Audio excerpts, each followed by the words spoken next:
नमस्कार सब गोटे के स्वागत है हमर चैनल मिथिला फूड में। हम संचिता कर्ण आई हम बहुत ही इजी तरीका से बना वाला क्रीमी और टेस्टी खीर के रेसिपी लेके एलिए। ई खीर के रेसिपी फॉलो क के अहाँ बहुत ही क्रीमी और टेस्टी खीर बहुत जल्दी में बना के तैयार कर सकै छी। ओहुना मिथिलांचल में हर एक पूजा पाठ और हर एक पावन त्योहार में खीर अवश्य ही बनै छै। रेसिपी स्टार्ट करऽ से पहले यदि ये चैनल पर नया छी, हमर चैनल के अखन तक सब्सक्राइब नहीं केने छी त प्लीज सब्सक्राइब करब आ रेसिपी ट्राई केला के बाद नीक लगैया त वीडियो के लाइक करब, अपन साथी सब में रिलेटिव सब में सेहो शेयर करब। चलू त आब बेसी देरी नहीं करैत रेसिपी स्टार्ट कर लै छी। एहि के लेल सबसे पहले हम एकटा कप से 1 कप और कनिक चाउर ल लेने छी, देख सकै छी। एहि चाउर में पानी राख के हम 1 घंटा के लेल फूलऽ के लेल छोड़ देने छलिए, जैसे कि चाउर नीक जगह से फूल जाए। एना के फुला के बनेला से खीर बहुत ही जल्दी में बन जाय छै, ते दुआरे के हम फुला लेलिए, साफ से धो लेलिए। ते के बाद एहि में से हम 1.5 चम्मच जते चाउर निकाल लै छी। एहि के हम पीस के ल लेब। साथ ही एतऽ हम किछ ड्राई फ्रूट सब सेहो ल लेने छी, कनी किशमिश, काजू, बादाम और इलायची। साथ में हम 1 कप चीनी ल लेलिए, जे कप से हम चाउर लेने छलिए ओही कप से हम चीनी ले लिया। सबसे पहले तो हम लोहिया में काजू के राख के 1 से 1.5 मिनट के लेल हल्का कलर चेंज होबे तक भूज लेब। एना के काजू के भूज के लेला से एकर बहुत निक स्वाद आवे छै खीर में, तै दुआरे एकरा हम हल्का रोस्ट कर लेलिए। अब हम एके निकाल लै छी।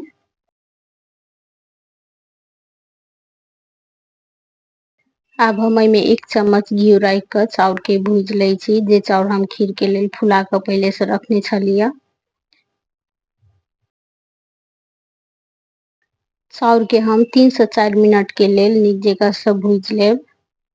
एना क के भूज के खीर बनेला से जल्दी सिद्ध भ जाय छै। एकर टेस्टो बहुत निक आबै छै और बहुत क्रीमी बनै छै, तै दुआरे हम एके भूज लै छी कनी देर, जब तक कि एकर पानी सूख जेते। एकरा बहुत ज्यादा नहीं भूजऽ के छै, जस्ट एकर पानी सुखाबऽ के छै। भूजते काल देख सकै छी कनी पाक गेल छै, आधा ई एते सिद्ध भ जाय छै। चाउर के भूजे 3 से 4 मिनट भ गेला के बाद एहि में हम 1 कप राख लेलिए पानी। शुरू में पानी राख लेला से दूध रखला के बाद ए लोहिया में सटे नहीं छै, तै दुआरे हम कनिक पानी राख लेलिए। तै के बाद हम 1.5 लीटर के लगभग राख लेलिए दूध। चाउर हम एते सावा कप लेने छलिए, एते चाउर एते दूध के लागी परफेक्ट रहे छै। एठन हम खीर बनबऽ के लेल लोकल दूध लेने छलिए। खीर लोकल दूध में ही निक बनै छै, पैकेट वाला दूध ओते निक नहीं होय छै खीर बनबऽ के लेल। ओय में ऑलरेडी पहले से फैट निकाल देने रहे छै, तै दुआरे गाय के दूध या भैंसी के दूध कोनो भी दूध में खीर बहुत निक बनै छै। जे अहाँ के इजीली मिल जात ओहे दूध लेब। ते 10 से 15 मिनट के लेल पका लेब, बीच बीच में छोड़ैत।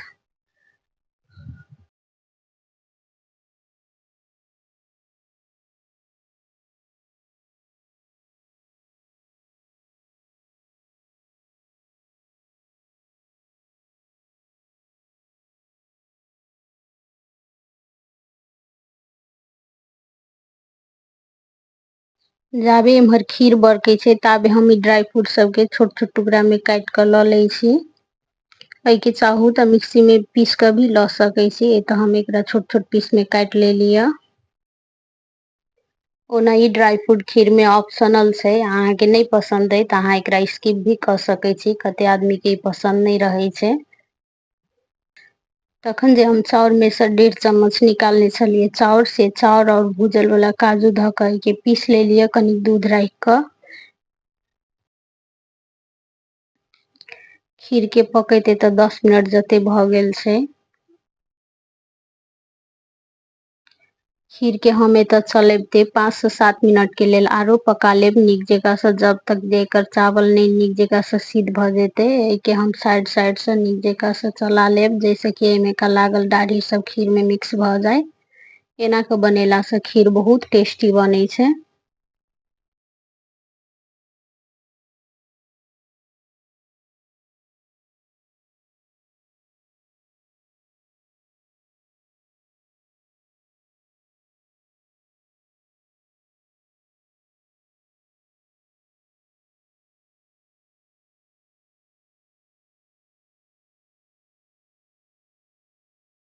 खीर के पकबैते तऽ 5 से 7 मिनट जते भ गेल छै, देख सकै छी एहिमे का चाउर आब नीक जकाँ से सिद्ध भ चुकल छै। एना क के सिद्ध भ जेबाक चाही चाउर।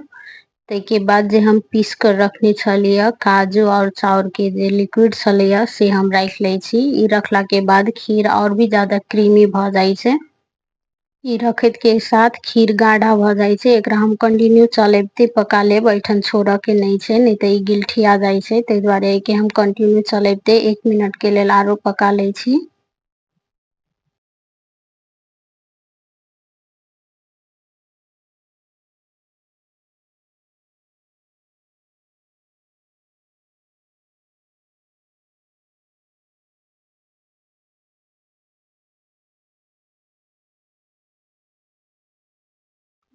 सबसे लास्ट में एहिमे हम राखि लेलियै ड्राई फ्रूट सब जे हम काटि कर रखने छलियै, साथ में चीनी और इलायची पाउडर। सबसे लास्ट में चीनी राखब। चीनी रखला के बाद खीर पकै नहीं छै, नहीं सिद्ध होइ छै। ताहि दुआरे खीर बनि गेला के बाद लास्ट में ही चीनी रखायल जाइ छै खीर में।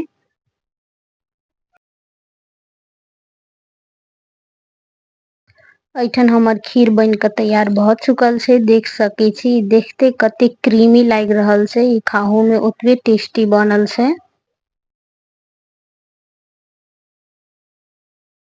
खीर के हम 10 मिनट के लेल छोड़ देब सेट होवला। ताहि के बाद एके हम निकाल लेब एकटा कटोरी में।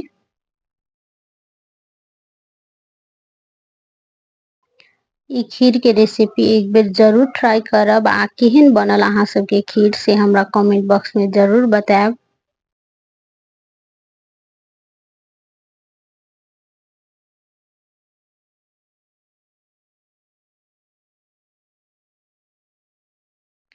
साथ में कोनो किस्म के सलाह सुझाव हेतै सेहो हमरा कमेंट करब।